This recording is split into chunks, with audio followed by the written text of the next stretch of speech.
I'm Alison Lampton with the City of Greater Dandenong, and welcome to this very special mini-series crossover of QuickArts and creativeRISE.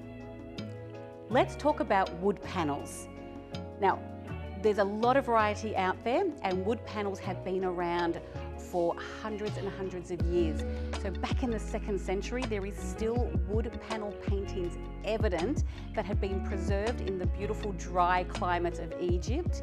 Even in through till 1432, there is the wonderful evidence of all the altarpieces that wood panels were quite commonly used for. There's this example in particular, which is the Ghent altarpiece from 1432. Jan van Eyck and his brothers painted this variety of panels of all sort of religious iconography, the Virgin Mary and Christ, etc. And then even wood panels were favoured moving into the 19th century. In particular, I want to mention the Heidelberg School art movement, also known as the Australian Impressionist. They really embraced working and painting on wood panels and started this 9x5 exhibition, which literally uses, majority of them used, a 9" by 5" cigar box lid.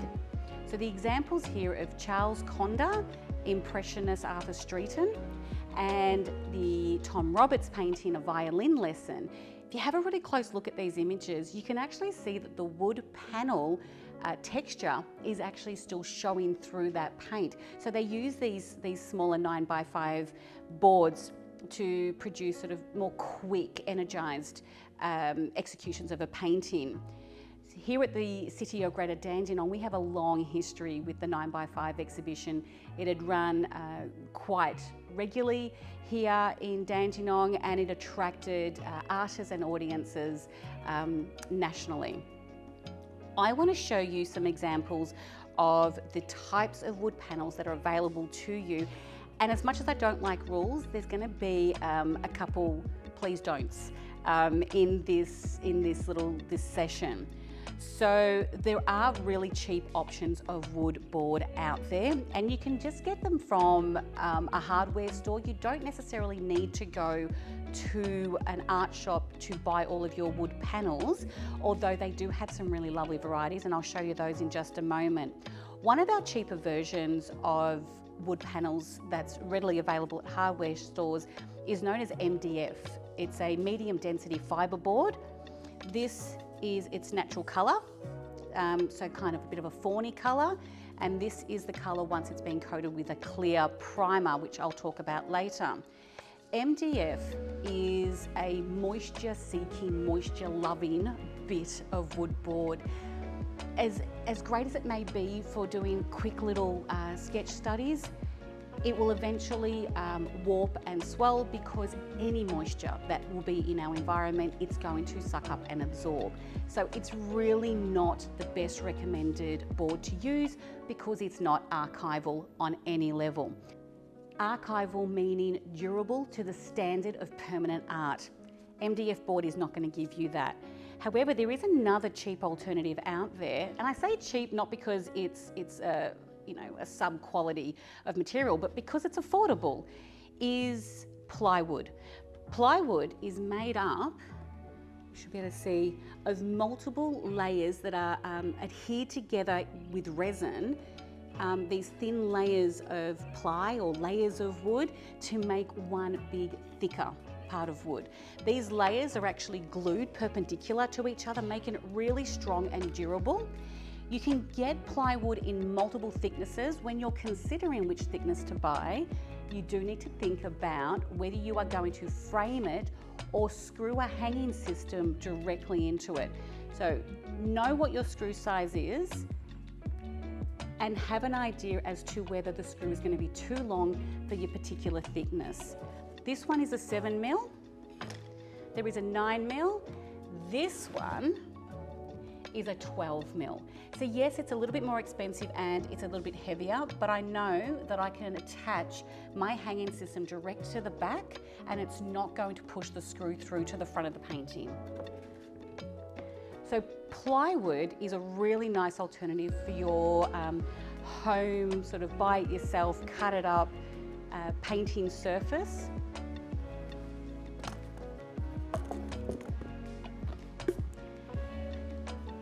At the art shop, you can buy a version of the plywood, and the benefit of these is they actually have a frame on the back. So the ply itself is really, really thin, about 3 mil. So you're not going to screw a hanging system direct into that. But if you get one that has already got this sort of almost like a stretch frame on the back of it, it means your hanging system can screw directly into that and it's not going to come through the front of your painting. So you can see the actual patternry, they're both plywood. One has a frame pre-made. You spend a little bit more money to get these from your art supply shops, or you can get a thicker plywood from your hardware shop, and you can actually just sort that out yourself. With any painting surface, you're going to need to prepare that surface. If you were to put paint straight on any of these boards, wood is porous and it's going to absorb the moisture. It's going to absorb the oil out of your oil paints, and it's going to absorb the polymer binder out of your acrylics if that's what you're going to be painting on top of it. So you need to put a primer on top. A few varieties of primer that are available. Gesso is one of the most popular primers. It's also known as a ground. It's literally just priming the surface to create a ground in which you are going to then create on. Gesso has been around for years. It used to be made with chalk, and gesso actually is a word that stems from Italian word for chalk, but it's no longer commercially manufactured using chalk. It's calcium carbonate. You can also now get gesso in black, which is fabulous. If you haven't tried working on a black background, please do so. Another primer or a ground that I really like to use, it doesn't look like it here, but it's a clear primer. The benefit of that is you actually don't cover this beautiful wood grain that's here. So let's have a quick little look at examples for both of these styles of primers. You can also buy oil primers if you specifically want a very sturdy ground to paint your oil paintings on. I don't find it's as necessary when you're working with a wooden board, but when you're working with a stretched canvas, because an oil primer will help firm that up a bit more, it might be a choice to consider. But for your wood boards, a gesso acrylic based primer or maybe a clear primer will be the way to go. If you are going to use your gesso, use a nice broad brush. It helps sort of cover the area a lot quicker.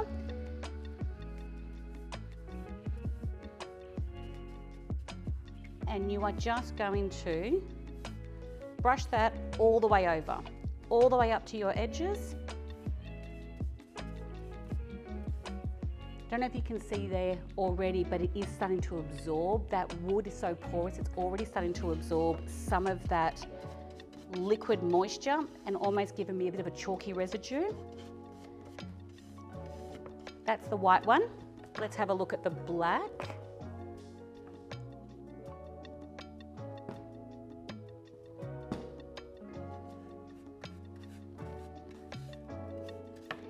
Regardless if you are choosing to use the white or the black gesso, you will need to allow them to completely dry in between each coat. And the recommendation is that you apply at least 2 to 4 coats. Again, it's a little bit different when you're working with a wooden board compared to maybe just a canvas. Now let's have a look at the clear primer. Again, a nice broad brush.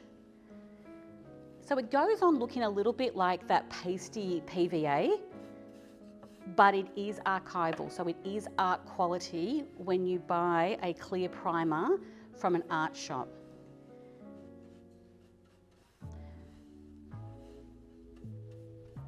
Goes on pasty, but it will dry completely clear. That beautiful wood grain that we see, you will actually have that shine on through your painting and maybe be like the Australian Impressionists and allow some of that wood grain to show through your artwork and not cover it all up.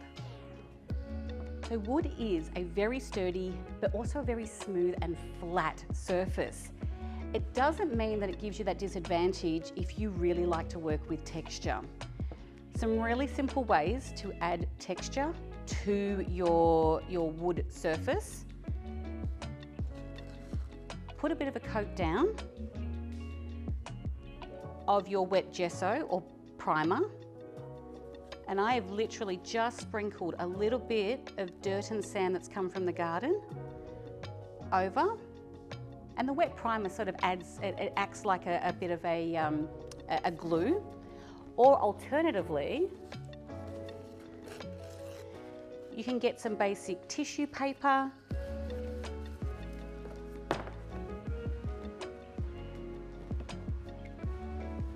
Make sure your gesso is still wet.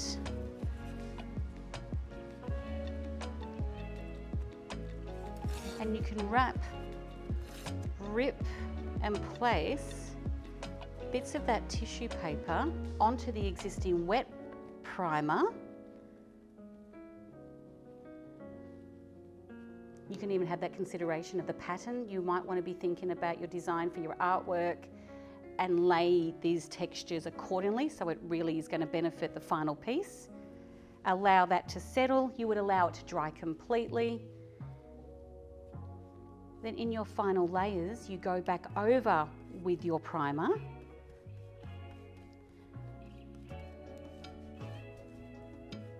So what once was a firm, stable, flat, smooth surface, you have now got your option of textures. There's many other ways that you can get some texture into a flat surface, but I find that these are kind of fun and very tactile and really easy because they're things you can find around your home.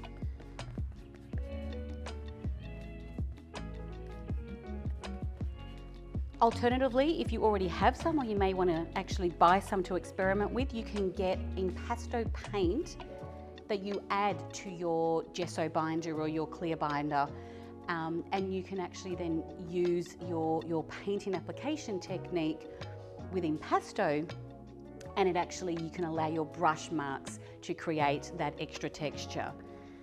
So having a look at the different texture that just some garden dirt and a bit of paper towel can give, and of course I would let that dry in between, and I would add some more ground on top of it just to make sure that it really is secure and locked in there. And this is starting to very, very slowly dry. You can start to see that cloudy residue is disappearing, and we are getting left with this beautiful, warm, wood grain texture of our plywood. So I hope that working with wood panels, that this is giving you a little bit more confidence as to how to mix up the surface texture, also what to consider when you are purchasing and using any sort of wood panel. So get out there and try exploring different wood panels for your artwork. Happy arting.